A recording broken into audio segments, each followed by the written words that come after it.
কুইন্সল্যান্ডের great barrier reef অ্যারিনাতে বাংলাদেশকে মরণ কামড় দেবে মাইটি অজিরা। বাংলাদেশের বিপক্ষে ডারউইন টেস্ট হারের প্রতিশোধ নিতে প্রস্তুতির কোনো কমতি রাখছেন না ট্রাভিস হেড, ম্যাট রেনশো এবং মার্নাস লাবুশেনরা। অজিদের বিপক্ষে ডারউইন টেস্ট জিতে বিশ্বব্যাপী শোরগোল ফেলে দিয়েছে বাংলাদেশ। চারদিকে চলছে টাইগারদের বন্দনা। ঠিক বিপরীত চিত্র অস্ট্রেলিয়াকে নিয়ে। চারদিকে সমালোচনার ঝড় উঠেছে।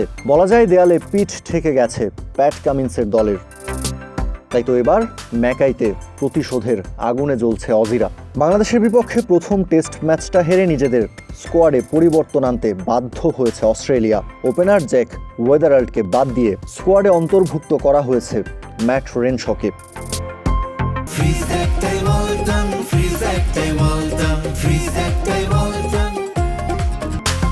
বুধবার গ্রেট ব্যারিয়ার রিফ অ্যারিনাতে ব্যাট হাতে অনুশীলন করতে দেখা গেছে ট্রাভিস হেডকে। নিজের সেই চিরচেনা আগ্রাসী ব্যাটিংটাই করেছেন ট্রাভিস হেড, যেন এক আহত বাঘ তিনি। ডারউইনে না পারলেও ম্যাকাইতে বাংলাদেশকে দুমড়ে মুচড়ে দিতে চান ব্যাট হাতে, আর তারই প্রস্তুতিটা সারছেন ট্রেভ বল প্র্যাকটিসটা করে।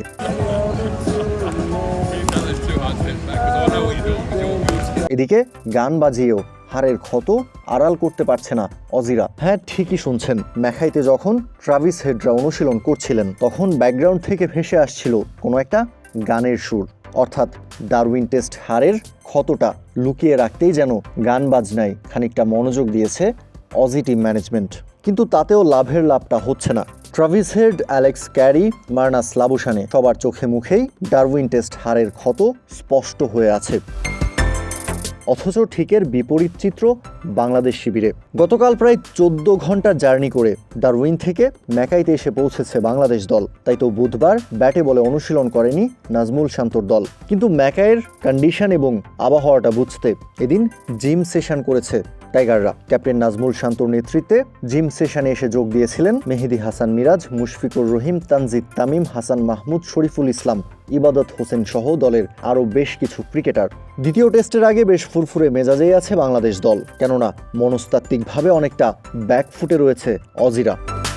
অন্যদিকে সিরিজের প্রথম ম্যাচটা জিতে চালকের আসনে টিম টাইগার্স। কাউসার শান্ত, ক্রিক ফ্রেঞ্জি।